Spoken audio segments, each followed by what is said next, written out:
and welcome back to Friday Reads, where we help you find your next read. I'm Jill. And I'm Julie, and today is our last day of the Dewey Decimal System. We hit the 900s, which is history and geography, so I'll kick it off to Jill to kick us off. So, this must be the geography portion. My first pick is Epic Bike Rides of the World by The Lonely Planet. This has 200 of the best places to ride a bike in this beautifully illustrated book. From family-friendly sightseeing urban rides to epic adventures off the beaten track. Destinations range from France and Italy for the world's great bike races to the wilds of Mongolia and Patagonia. These journeys will inspire whether you're an experienced cyclist or just getting started. The book is organized by continent. In the Americas, we join a family bikepacking trip through Ecuador. We pedal through the Natchez Trace Parkway and stop at legendary music spots. We ride the Pacific Coast Highway in Oregon and California, go mountain biking in Namoa in Canada, and explore the cities of Buenos Aires and New York by bicycle. European rides include easygoing trips through Lake Constance along with Danube and Loire, and coast-to-coast routes in Tuscany, Spain, and Corsica, and professional journeys up Mount Ventoux and around the Tour of Flanders. So, like, there's all kinds of bike rides, family bike rides, professional bike rides, like bike rides that you really need to be an expert to do. So, and each one is illustrated with this fun photography kind of stuff, and they have maps in here to help you plan your trips, and it also includes tips on where to stay and helps riders what you need to start and finish and what to expect on the bike ride. So yeah, if you like riding your bike and you want to explore the world, this Epic Bike Rides of the World might be for you. And you and I both started off on a similar pipeline. So I picked Lonely Planet's Secret Marvels of the World, 360 Extraordinary Places You Never Knew Existed and How You Find Them. This was published back in 2017. It features communist bunkers, burning gas craters, and at least one sponge rock fluorescent grotto built by Polish monks. This book reveals weird and wonderful sights that crowds don't typically reach. We've all heard of India's Taj Mahal, but what about Karna Mata Temple? It's a building teeming with rats so revered they enjoy A-list treatment with daily offerings of milk and fruit. It's no secret that visitors to Berlin can see parts of its infamous wall still standing in the city. Not so many people know that segments of the wall have traveled all around the world and can be found in places like Los Angeles, Japan, and Iceland.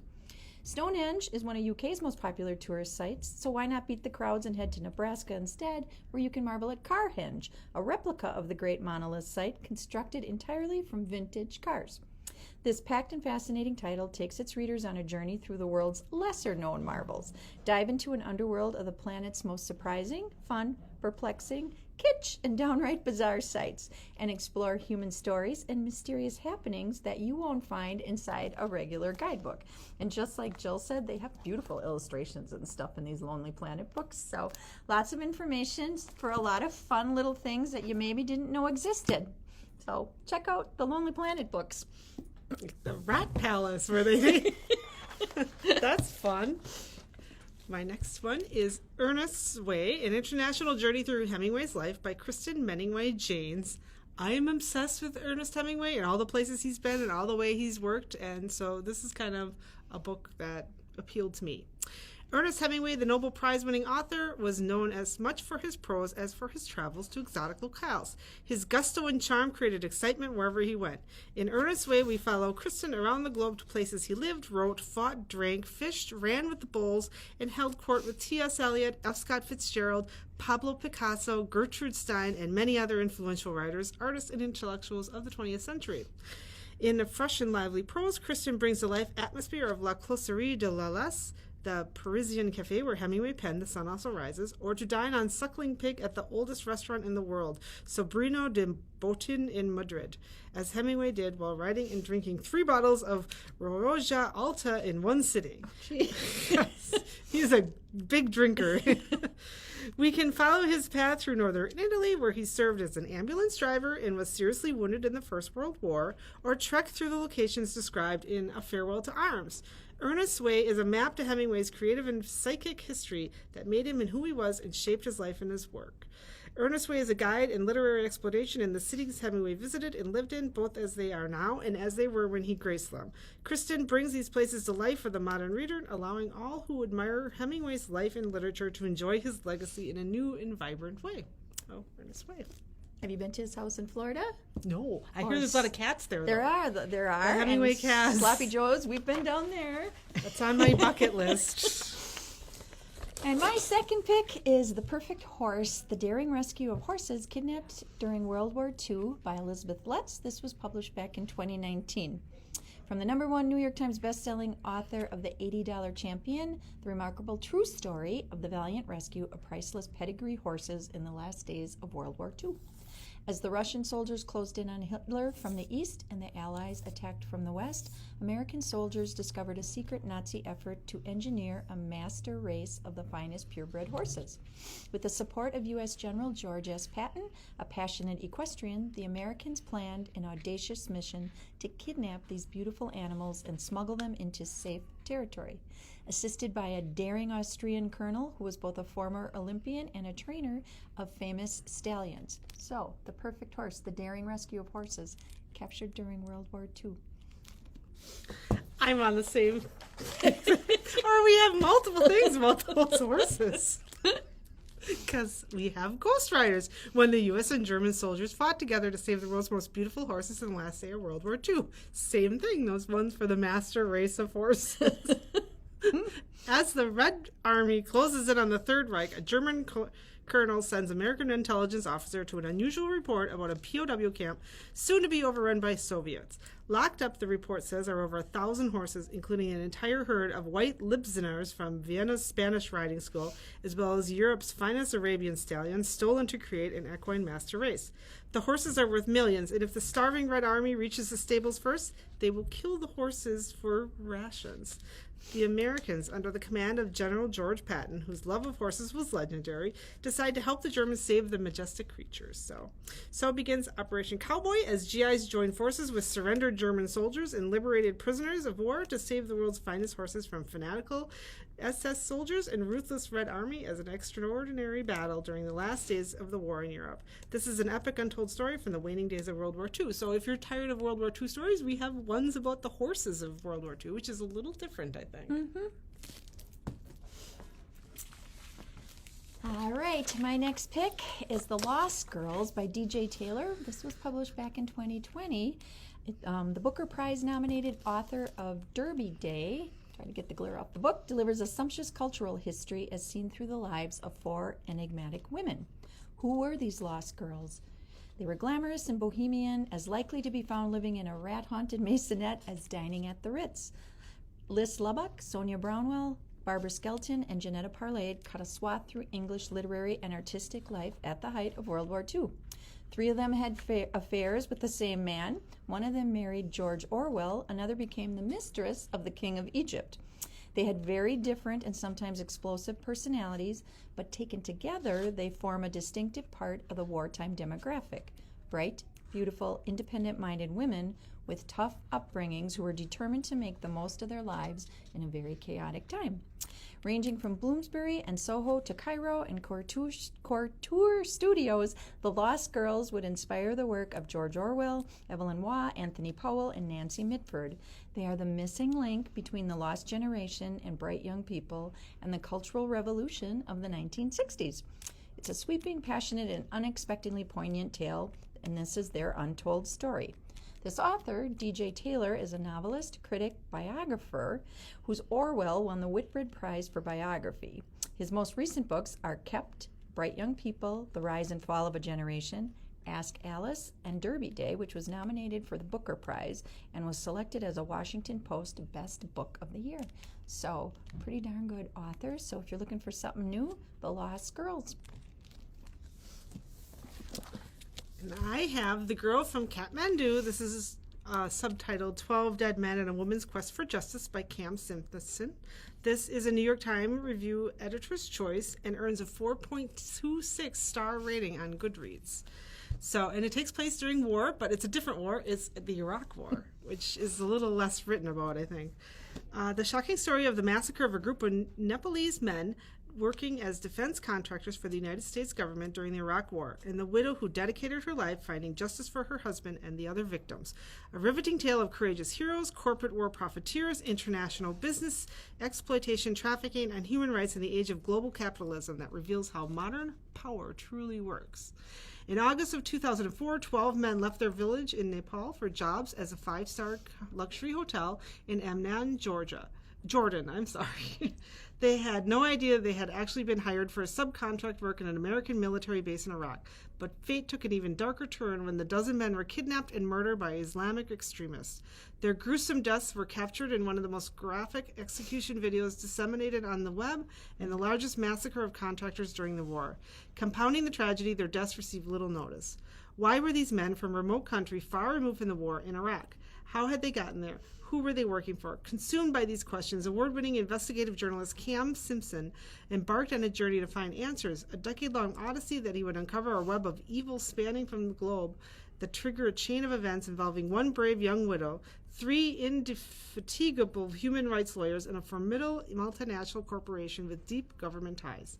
A heart-rending, page-turning narrative that moves from Himalayas to the Middle East to Houston and culminates in an epic court battle. The Girl from Kathmandu is a story of death and life, of the war in Iraq, the killings of the 12 Nepalese, a journalist determined to uncover the truth, and a trio of human rights lawyers dedicated to finding justice.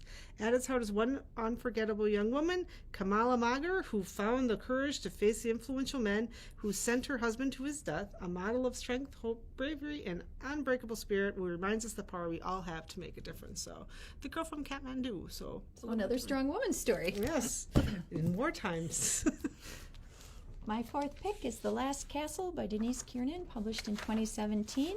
This is the fascinating true story behind the magnificent Gilded Age mansion, Biltmore, the largest, grandest residence ever built in the United States. The story of Biltmore spans world wars, the Jazz Age, the Depression, and generations of the famous Vanderbilt family, and it features a captivating cast of real-life characters, including F. Scott Fitzgerald, Thomas Wolfe, Teddy Roosevelt, John Singer Sargent, James Whistler, Henry James, and Edith Wharton. So, orphaned at a young age, Edith Stuyvesant Dresser claimed lineage from one of New York's best-known families. She grew up in Newport and Paris, and her engagement and marriage to George Vanderbilt was one of the most watched events of the Gilded Age society.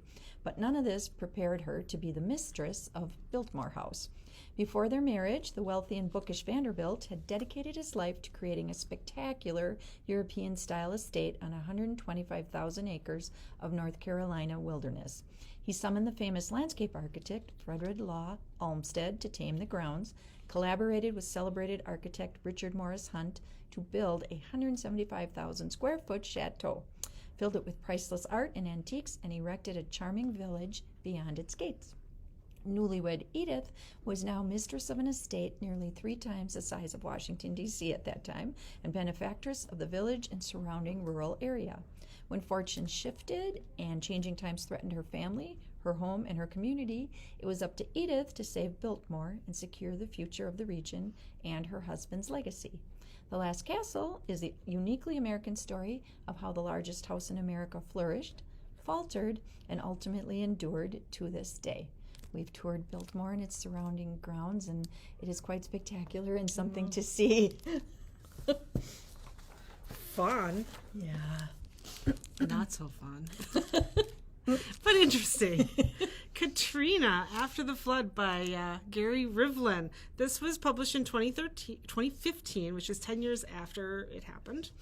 10 years after Hurricane Katrina made landfall in southeast Louisiana on August 29, 2005, journalist Gary Rivlin traces the storm's immediate damage, the city of New Orleans' efforts to rebuild itself, and the storm's lasting effects, not just on the city's geography and infrastructure, but on the psychic, racial, and social fabric of one of the nation's greatest cities. Much of New Orleans still sat underwater the first time Gary Rivlin glimpsed the city after Hurricane Katrina. Then a staff reporter for the New York Times, he was heading into the city to survey the damage. The interstate was eerily empty. Soldiers in uniform and armed with assault rifles stopped him. Water reached the eaves of houses as far as the eye could see. 4 out of every 5 houses, 80% of the city's housing stock, had been flooded. Around the same proportion of schools and businesses were wrecked. The weight of all that water on the streets cracked gas and water sewer pipes all around town, and the deluge had drowned almost every power substation and rendered unusable many of the city's water and sewer systems. People living in flooded areas of the city could not be expected to pay their property taxes for the foreseeable future, nor would all those boarded-up businesses. 21,000 of the city's 22,000 businesses were still shuttered 6 months after the storm, be contributed to their share of sales taxes and other fees to the city's coffers. 6 weeks after the storm, the city laid off half its workforce, precisely when so many people were turning to the government for help. Meanwhile, cynics both in and out of the Beltway were questioning the use of taxpayer dollars to rebuild the city and sat mostly below sea level. How could the city possibly come back? This book traces the stories of New Orleanians of all stripes, politicians and business owners, teachers and bus drivers, poor and wealthy, black and white, as they confront the aftermath of one of the greatest tragedies of our age and the reconstruction, change, and in some cases abandon a city that the soul of this nation. Oh, yeah. About the rebuilding of Katrina and what didn't get rebuilt. And crazy. My last pick for today, I picked a 900, but I picked it from our Wisconsin section, and this is one of our brand new books that we got in, just came in August, and it is On a Wisconsin Family Farm, Historic Tales of Character, Community, and Culture by Corey Geiger. Again, it was just published in 2021. So On a Wisconsin Family Farm flings the barn doors wide open to a cast of characters that built America's dairyland. Pioneer life was fraught with trials and tribulations as polio and tuberculosis claimed loved ones and fabricated death of a bootlicking brother turned gangsters away from the farm. Neighbors pitched in as members of the immigrant class aided one another to construct farmsteads, support one another through unsanctioned bank loans, daring dynamite work, and those traditional barn raisings. Leaving work aside, this community also threw parties met by the rooster's early dawn crow. Corey Geiger, international agriculturalist journalist, pairs his rural roots and lively storytelling talents to capture 6 generations of local tales in this book. So check out On a Wisconsin Family Farm if you want to learn more about what it was like to establish farms in Wisconsin and be a dairy farmer. And I'm sure a lot of people can relate to that. I'm sure there's a lot of cute stories in this book. So I married a dairy farmer, so. Well, I'm glad. Thank you for sticking with us and getting through the Dewey Decimal System with us. I learned something. I hope you did too. And maybe found something you might want to read. Thanks for watching. Next week, we're going to have a special guest with us. Holly Femel, who is the Community Enrichment Director at Village at Kimberly, is going to join Jill and I, and we're going to feature a new mailbox that is located in Sunset Park, the Kindred Spirit mailbox. So we're going to kick it off over there in the park, and then Jill and I are going to talk about some books that feature letters and journaling and all of those kinds of things. So stay tuned. That's our teaser for next time. Thanks for watching. Like, share, comment. We love to hear from you. Didn't hear from anybody last week with our Keep or Save video about which books to keep or save, not save me and Jill. We want to know if we should save the books. So don't be shy. We love to hear from you. Thanks for watching. Bye. Bye.